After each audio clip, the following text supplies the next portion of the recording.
Today, there was a surprise waiting for Edward in the yard. It was a traction engine.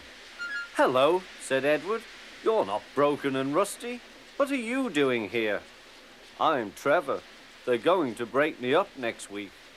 "What a shame," said Edward. "My driver says I only need some paint, polish and oil to be as good as new. But my master says I'm old-fashioned." Edward snorted. "People say I'm old-fashioned, but I don't care. The Fat Controller says I'm a useful engine." "What work did you do?" "My master would send us from farm to farm. We threshed corn, hauled logs and did lots of other work. The children loved to see us." Trevor shut his eyes, remembering. "Oh yes, I like children." Edward set off for the station. "Broken up, what a shame. Broken up, what a shame. I must help Trevor, I must." He thought of all his friends who liked engines, but strangely none of them would have room for a traction engine at home. It's a shame, he hissed. Then, beep, beep! Why didn't I think of him before? There, on the platform, was the very person. "Hello, Edward. You look upset. What's the matter, Charlie?" he asked the driver. "There's a traction engine in the scrapyard, Vicar. He'll be broken up next week. Jem Cole says he never drove a better engine." "Do save him, sir. He saws wood and gives children rides." "We'll see," replied the vicar. Jem Cole came on Saturday. "The Reverend's coming to see you, Trevor. Maybe he'll buy you." "Do you think he will?" asked Trevor hopefully. "He will when I've lit your fire and cleaned you up." The vicar and his two boys arrived that evening. Trevor hadn't felt so happy for months. He chuffered about the yard. "Show your paces, Trevor," said the vicar.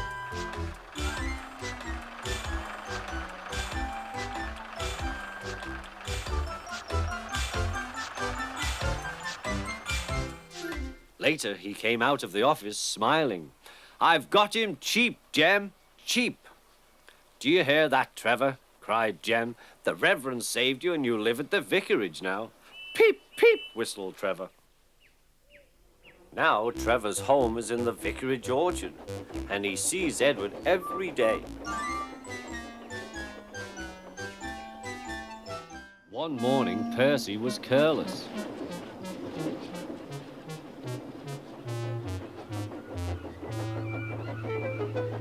"I say, you engines, I'm to take some trucks to Thomas's Junction. The Fat Controller chose me especially. He must know I'm a really useful engine."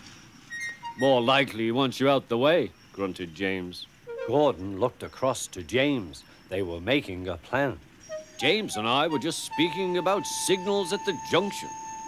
We can't be too careful about signals. But then I needn't say that to a really useful engine like you, Percy." Percy felt flattered. "We had spoken of backing signals," put in James. "They need extra special care, you know. Would you like me to explain?" "No, thank you, James," said Percy. "I know all about signals." Percy was a little worried.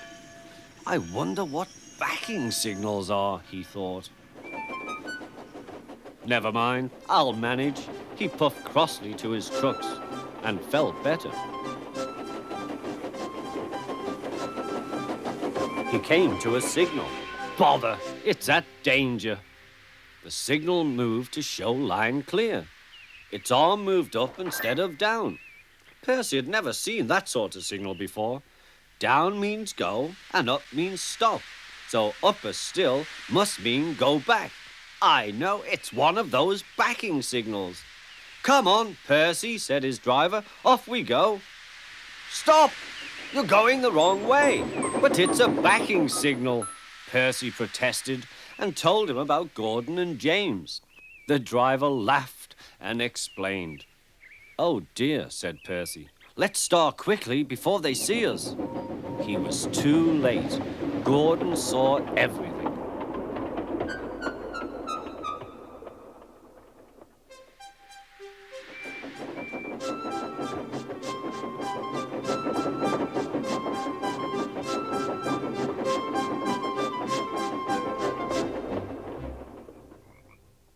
That night, the big engines talked about signals.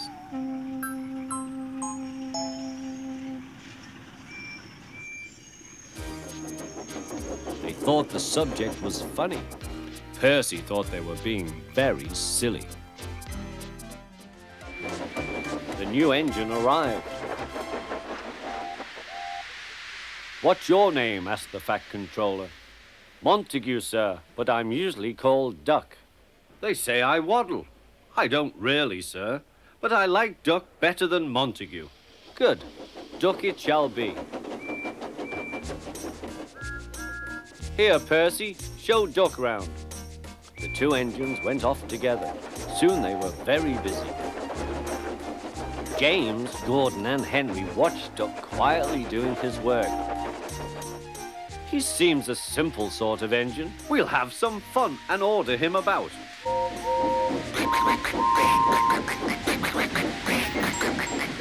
Whee! Smoke billowed everywhere.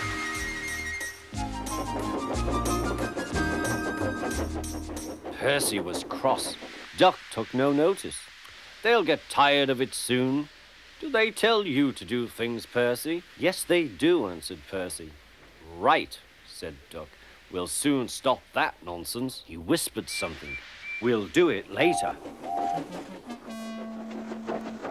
The Fat Controller was looking forward to hot buttered toast for tea at home. Suddenly he heard an extraordinary noise. Whee!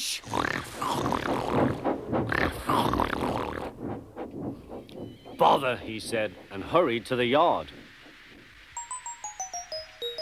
Duck and Percy calmly sat on the points outside the shed, refusing to let the engines in. Gordon, James, and Henry were furious. "Stop that noise!" bellowed the Fat Controller. "They won't let us in," hissed Gordon. Duck explained this behavior. "Beg pardon, sir, but I'm a Great Western engine. We do our work without fuss.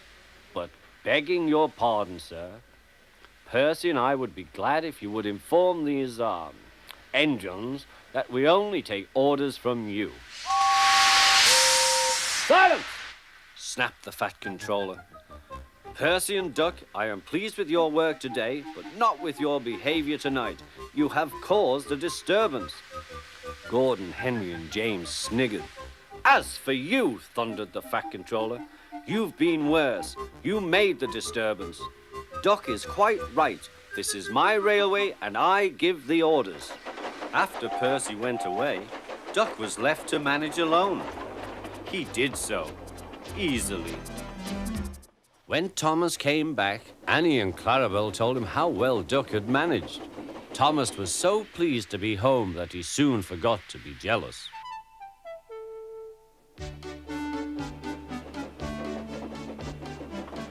The works had left Thomas's handbrake very stiff. It made his brakes seem as if they were hard on, when in fact they were not.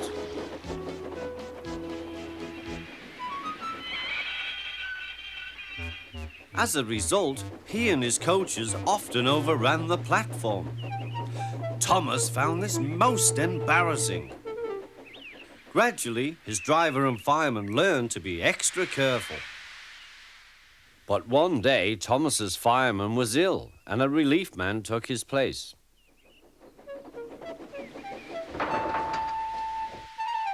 The fireman had fastened the coupling and joined the driver and station master on the platform to wait for Henry's passengers.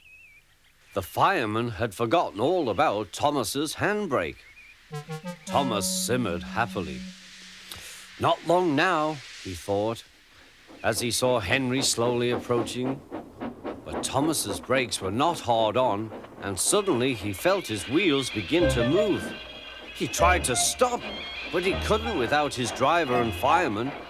He tried to whistle a warning, but he couldn't do that either. The guard, driver, fireman, and passengers were all stranded on the platform. "Stop! Stop!" shrieked Annie and Clarabel. But Thomas, with plenty of steam, kept on going. The alarm went out down the line. "Stop the runaway!" There, ready for action, was Harold the helicopter. inspector had made a plan, and together they took off into the sky.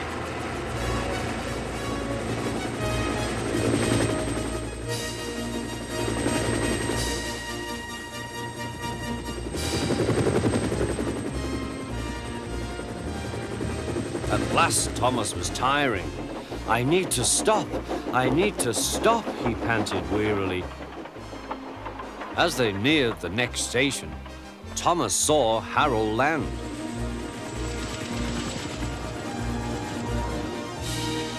They entered the platform slowly enough for the inspector to act. Judging his moment, the inspector scrambled into the cab and screwed the brake hard on.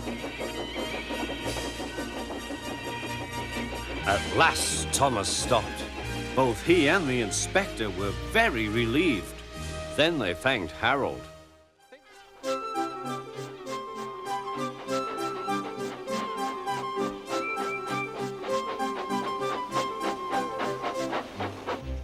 Thomas was looking at a board on the quay. "Danger! We mustn't go past it," he said. "That's orders." "Why?" "Danger means falling down something," said Thomas. "I went past danger once and fell down a mine." "I can't see a mine," said Percy. He didn't know that the foundations of the quay had sunk. The rails now sloped downward to the sea. "Stupid board," said Percy. Percy made a plan. One day he whispered to the trucks, "Will you give me a bump when we get to the quay?" The trucks had never been asked to bump an engine before. They giggled and chatted about it. "Driver doesn't know my plan," chuckled Percy. On, laughed the trucks. Percy thought they were helping. "I'll pretend to stop at the station, but the trucks will push me past the board. Then I'll make them stop. I can do that whenever I like." Every wise engine knows that you cannot trust trucks. Go on, they yelled, and bumped Percy's driver and fireman off the footplate. "Oh!" said Percy, sliding past the board. Percy was frantic. "That's enough!"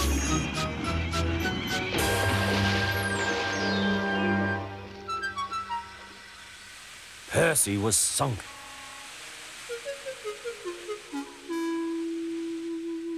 "You are a very disobedient engine." Percy knew that voice. "Please, sir, get me out, sir. I'm truly sorry, sir." "No, Percy, we cannot do that till high tide. I hope it will teach you to obey orders." "Yes, sir." It was dark when they brought floating cranes to rescue Percy. He was too cold and stiff to move by himself.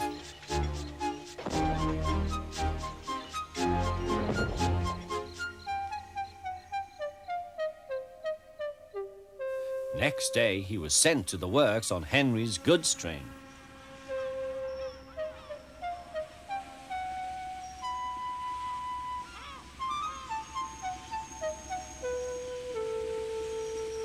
Well, chuckled Henry. "Did you like the water?"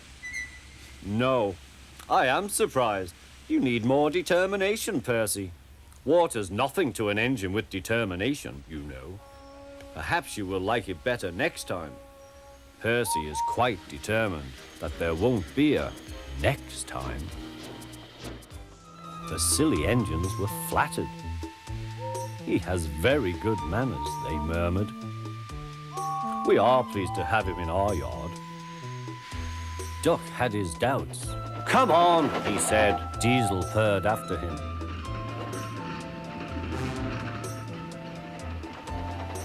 "You're worthy, fat Sir Topham Hat to you," ordered Duck. Diesel looked hurt. "Your worthy Sir Topham Hat thinks I need to learn. He is mistaken. We Diesels don't need to learn. We know everything. We come to a yard and improve it. We are revolutionary."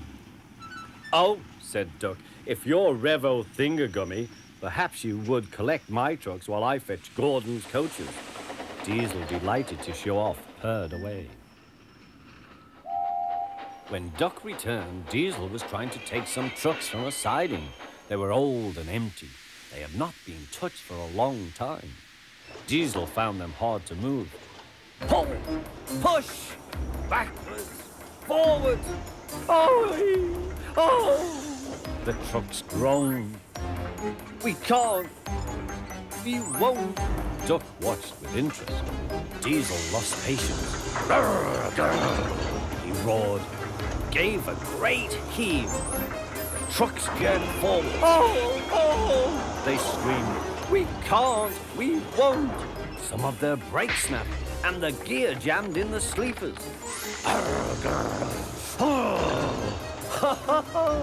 Chuckled Duck. Diesel recovered and tried to push the trucks back, but they wouldn't move. Duck ran quietly round to collect the other trucks. Thank you for arranging these, Diesel. I must go now. Don't you want this lot? No, thank you. Diesel gulped. And I've taken all this trouble. Why didn't you tell me? You never asked me. Besides, said Duck, you were having such fun being Rev whatever it was you said. Goodbye.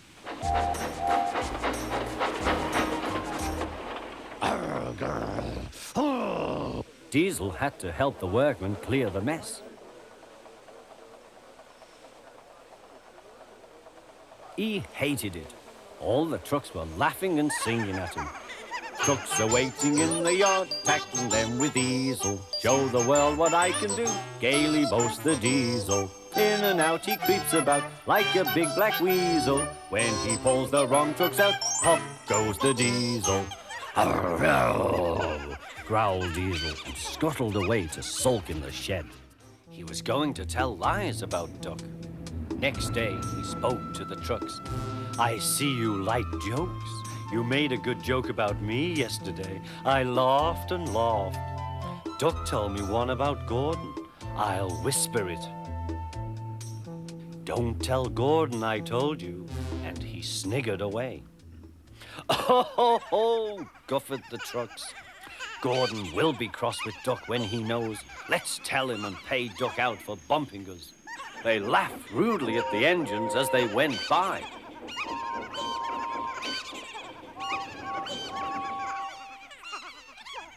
Soon Gordon, Henry, and James found out why. Disgraceful, said Gordon. Disgusting, said James. Despicable, said Henry. We cannot allow it. They consulted together. Yes, they said. He did it to us. We'll do it to him and see how he likes it. Duck was tired out.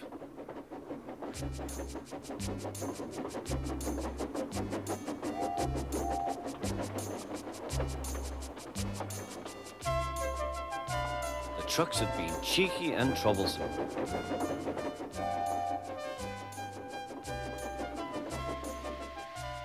He wanted a rest in the shed.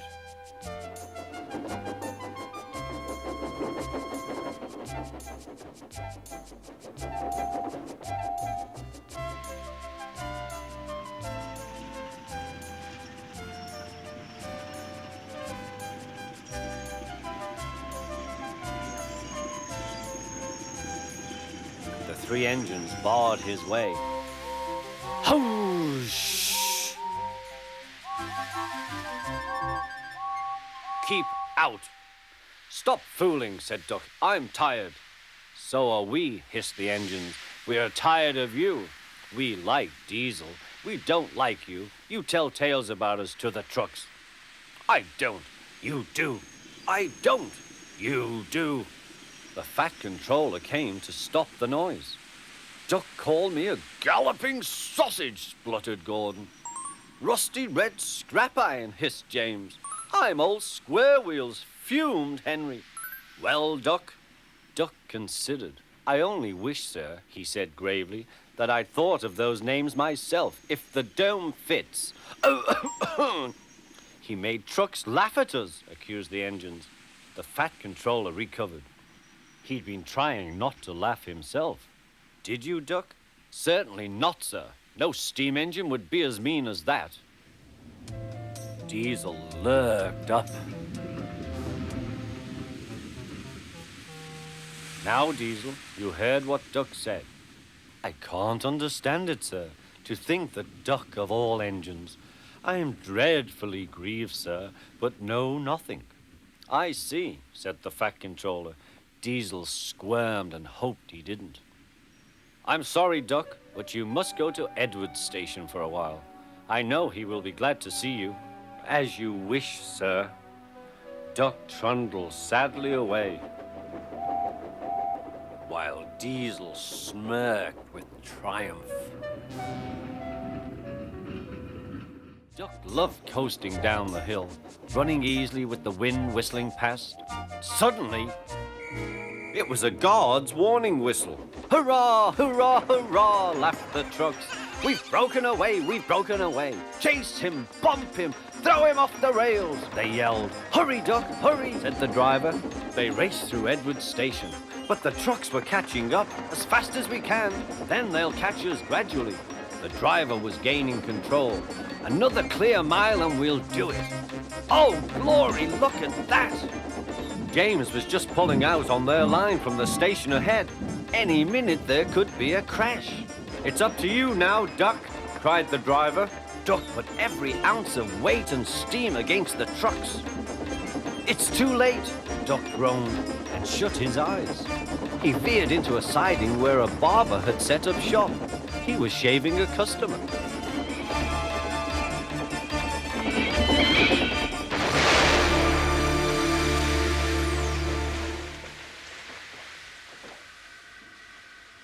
The silly trucks had knocked their guard off his van and left him far behind after he had whistled a warning. But the trucks didn't care. They were feeling very pleased with themselves. Beg pardon, sir, gasped Duck. Excuse my intrusion. No, I won't, said the barber. You frightened my customers. I'll teach you. And he lathered Duck's face all over. Poor Duck. Thomas was helping to pull the trucks away when the Fat Controller arrived. I do not like engines popping through my walls, fumed the barber. I appreciate your feelings, said the Fat Controller, but you must know that this engine and his crew have prevented a serious accident. It was a very close, shave. Oh, said the barber. Oh, excuse me. He filled a basin of water to wash Duck's face. I'm sorry. I didn't know you were being a brave engine. That's all right, sir. I didn't know that either. You were very brave indeed, said the Fat Controller. I'm proud of you. The Fat Controller watched the rescue operation. Then he had more news for Duck. And when you are properly washed and mended, you are coming home. Home, sir? Do you mean the yard? Of course. But, sir, they don't like me. They like Diesel. Not now. I never believed Diesel, so I sent him packing. The engines are sorry and want you back. Thomas grew crosser and crosser. Time's time, he grumbled. Why should I keep my passengers waiting while Henry and James dawdle about all day on viaducts? Don't blame me, snorted Henry. If we hurried across the viaduct, it might collapse, and then you'd have no passengers at all. What would you do then? Run my train on time for one thing, retorted Thomas. He hurried away before Henry could answer.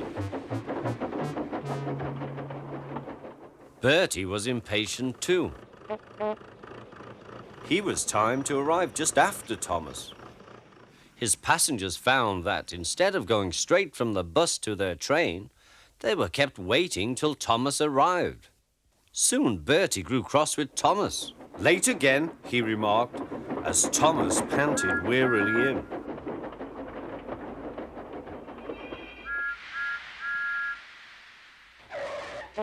We may be friends, but I thought you could go fast, Thomas.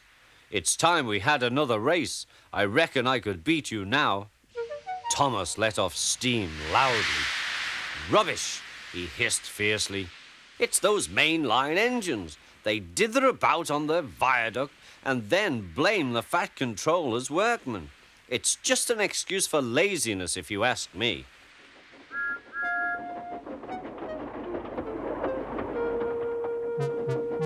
One day, James was later than ever at the junction. "I'm sorry, Thomas," he puffed. "I was held up at the station, and the viaduct made it worse." "It's lucky for you I'm a guaranteed connection," grumbled Thomas. Before James could answer, he puffed importantly away. Come along," he panted to the coaches. Annie and Clarabelle did their best, but Thomas soon found that he couldn't save much time. Suddenly, Thomas saw Bertie ahead. His radiator was steaming. "What's the matter?" asked Thomas. "You should be at the station by now. You're late." "I feel dreadful," moaned Bertie. "All upset inside, and driver says he can't make me better." "Thank goodness you're late too. Can you take my passengers, please? They'll never get home otherwise." "Of course," agreed Thomas. He now felt sorry for Bertie and promised to get help at the next station. Thomas set off again. Already he felt much more cheerful, and Bertie's passengers, travelling in Annie and Clarabelle, all reached home safely. Until one day, Donald had an accident. The rails were slippery. He couldn't stop in time.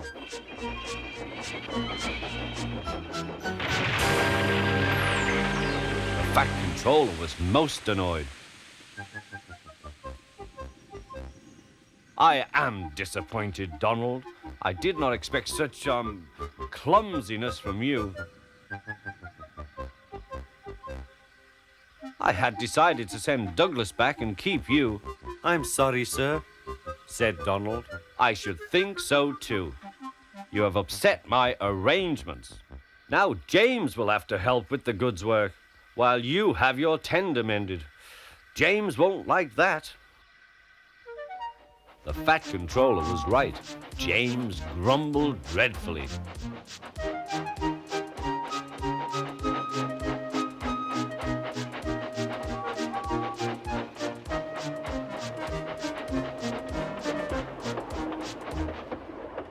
"Anyone would think," said Douglas, "that Donald had his accident on purpose. I heard tell about an engine and some tar wagons." "Shut up," said James. "It's not funny." He didn't like to be reminded of his own accident. Well, said Douglas. "Surely, James, it wasn't a you. You didn't say." James didn't say. He slouched sulkily away. "He's cross," sniggered the spiteful brake van. "We'll try to make him crosser still." "Hold back," giggled the trucks to each other.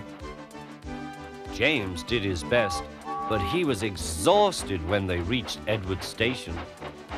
Luckily, Douglas was there. "Help me up the hill, please," panted James. "These trucks are playing tricks." "We'll show them," said Douglas.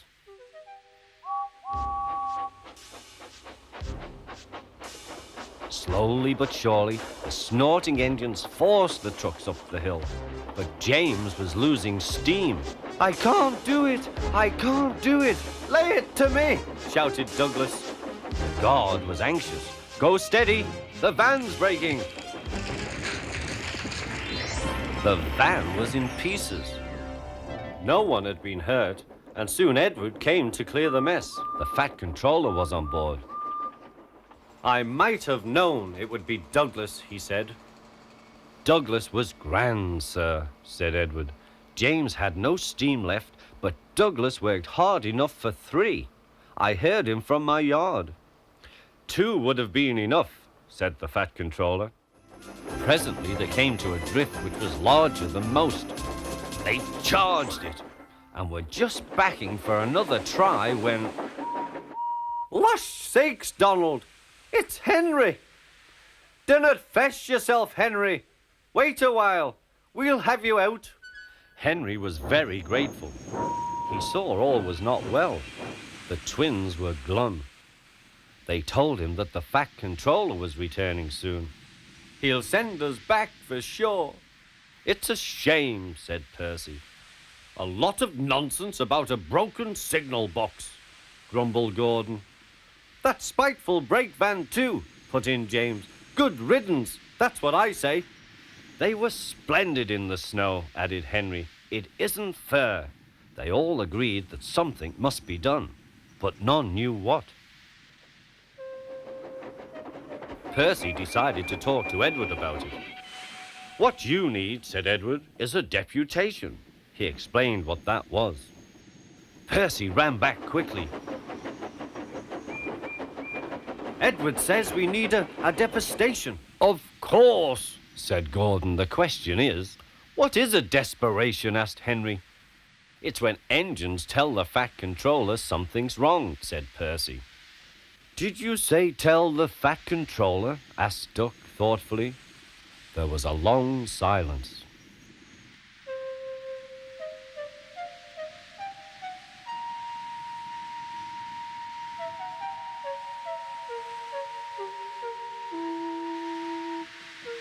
I propose, said Gordon, that Percy be our, disputation. Hi, squeaked Percy. I can't. Rubbish, Percy, said Henry. It's easy. That's settled then, said Gordon. Poor Percy wished it wasn't. Hello, Percy. It's nice to be back. Percy jumped. Yes, sir. Please, sir. You look nervous, Percy. What's the matter? Please, sir, they've made me a desperation, sir. To speak to you, sir. I don't like it, sir. The Fat Controller pondered. Do you mean a deputation, Percy? Yes, sir, please, sir. It's Donald and Douglas, sir. They say, sir, that if you send them away, sir, they'll be turned into scrap, sir. That would be dreadful, sir. Please, sir, don't send them away. Thank you, Percy. That will do. Later, the Fat Controller spoke to the engines. I had a deputation. I understand your feelings, but I do not approve of interference. He paused impressively. Donald and Douglas, I hear that your work in the snow was good.